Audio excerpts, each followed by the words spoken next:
Hello everyone! Today we're going to learn how writer and speaker persuade others. Our learning intention is we are learning to identify and use persuasive language techniques. And our success criteria today are three parts. First, I recognize emotive language. Second, I can recognize rhetorical questions. Last one, I can create simple example of both.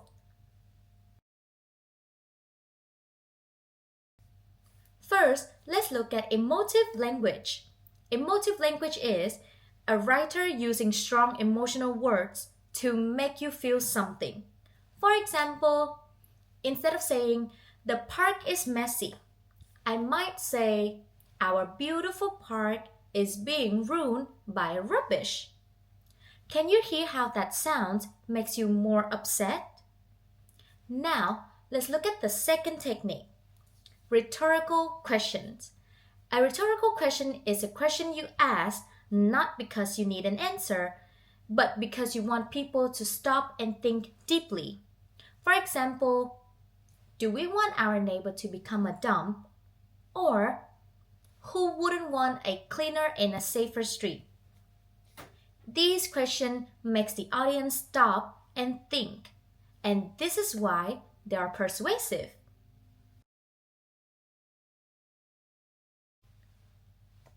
Now, let's practice together. I will read a sentence and you guys need to think, is it emotive language or rhetorical questions? Here's the first one.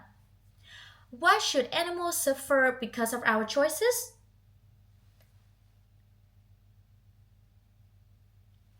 This is a rhetorical question because I'm not expecting an answer. I want the listener and you guys to feel concerned.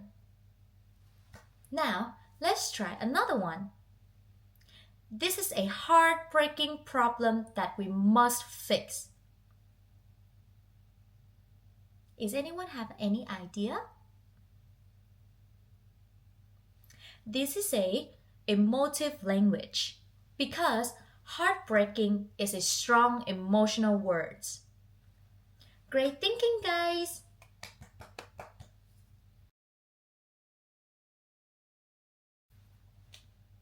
Now, it's your turn to help me creating an example.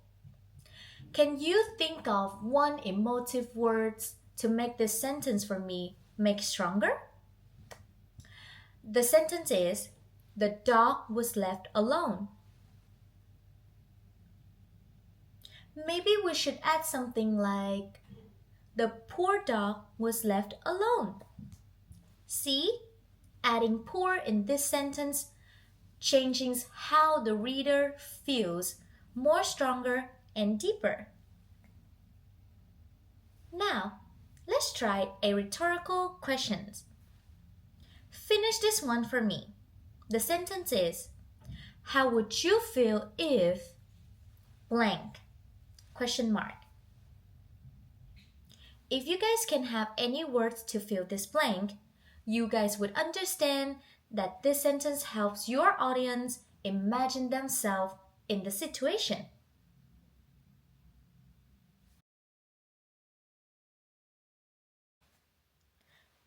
To finish up, today we'll learn two persuasive techniques.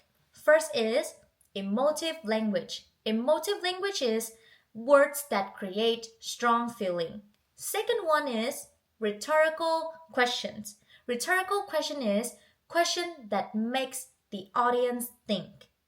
In our next lesson, we will learn how to combine these two techniques in one persuasive paragraph. Well done, everyone, and thank you for learning with me today.